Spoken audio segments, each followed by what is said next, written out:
some final thoughts, just to bullet point all the things that I want to talk about here. Improvement overall, great on the previous game. Boss fights better, environments are better in my opinion, and gameplay is much more refined and tuned, and it feels really robust to play.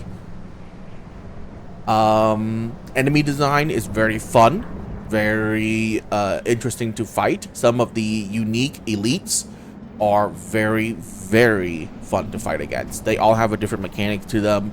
They all have a different style. Fighting each one requires you to do certain different things in order to beat them, which is very fun. All the bosses are the same way. There is no repeated bosses in this game, which is great. There are some elite enemies that are made into mini bosses that gives you traits, which is okay. I'm okay with that. All right. What else? I like all the guns in this game. Every single one of them feels really fun to play. Of course, there are preferred styles, and of course, there are going to be guns that are just objectively better than others. When you have so many different types of weapons in the game, it's really nearly impossible to not have straight upgrades, right? The ring mechanics is really fun, just like the previous game, that you get to use to tailor your playstyle. I did pure damage, of course. Haste is this ring too good. Even if you're not really doing this, even if you're playing on normal, without the infinite buffs, all you have to do is use this right here, which gives you a regeneration of 1.75 that lasts 60 minutes. And during that 60 minutes, you will always have haste because you are receiving a healing effect. It is absolutely insanely strong, and hasten everything you do. Your movement speed, your action speed, your reload speed, your vaulting speed, everything that has to do with like an animation of some kind, it improves it by 7%.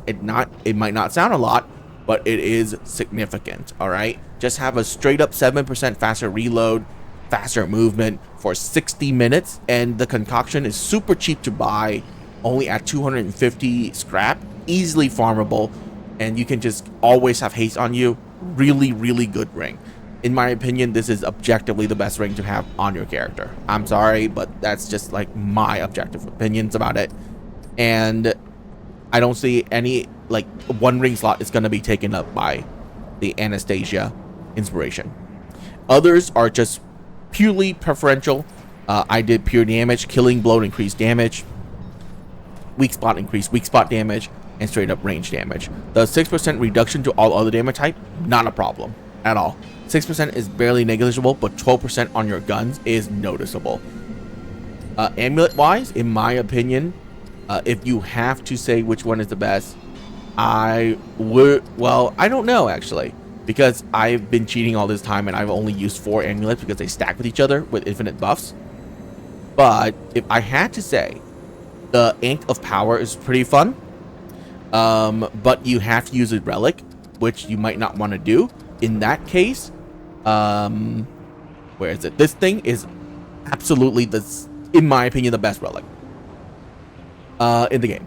I mean, the best amulet in the game, because it switches between physical and elemental damage every 5 seconds. So every 5 seconds, you're going to be dealing some kind of damage somewhere, right?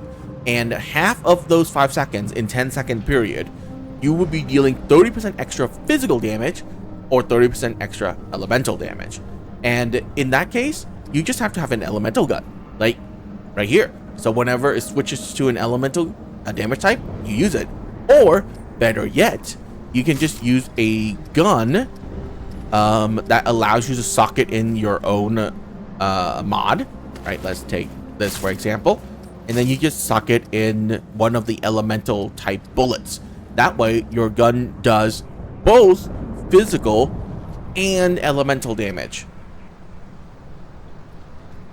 Yeah. So no matter what the amulet is on, as long as for the duration of the 15 seconds that it lasts, you will have a 30% damage buff. It's pretty good.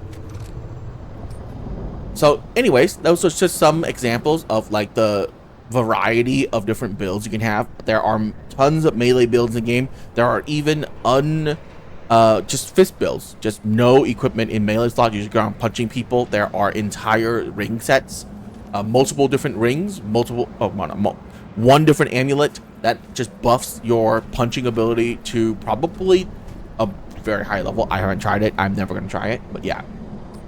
In this game, I don't know, I can't really remember if the previous game have different type of relics, but this game does, and it's really, really fun.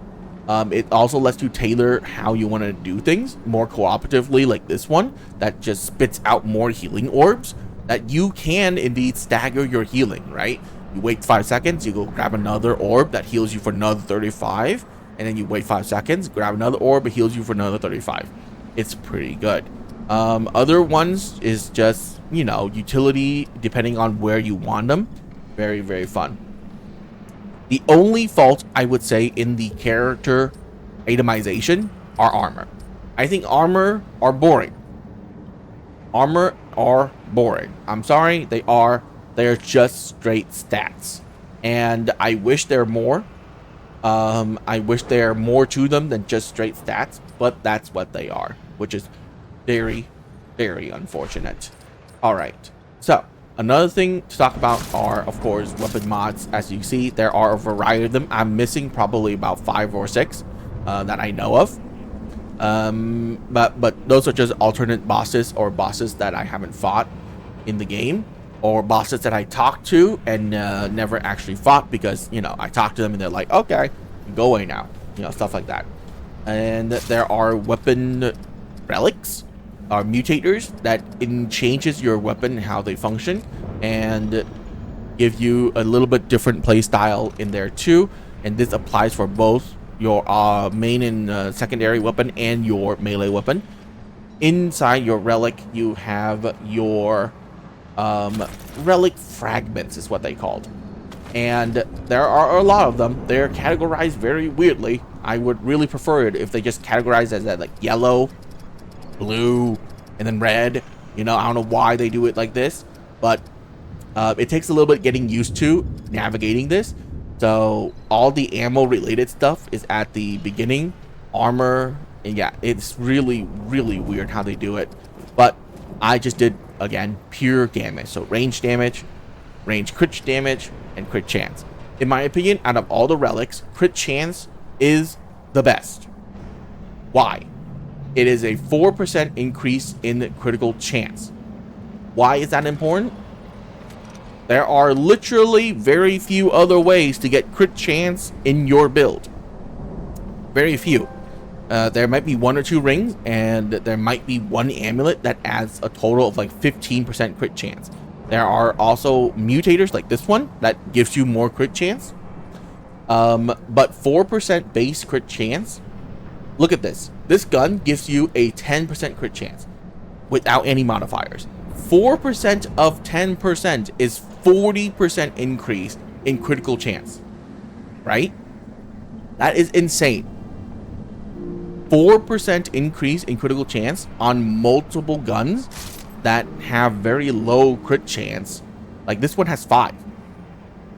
That's an 80% increase in crit chance, which is absolutely insane.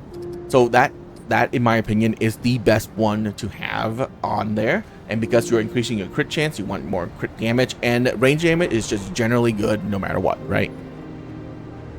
And the one thing I would say that I would improve on for the armor are putting slots, relic slots, into armor. There are only 3 relic slots. It's not enough for how little percentage that they give you, right? I wish armor slots let you equip relic fragments that are either blue or yellow. And that's it. They should not let you equip more red stuff, because those are just pure damage, and I think that should only go on, or capable of going on, your main relic. But other than that, your armor should allow you to equip yellow or blue relics, because I have a feeling that very few people are ever going to use yellow or blue relics in their playthrough, and that is unfortunate, right? They exist, but they might not as well exist.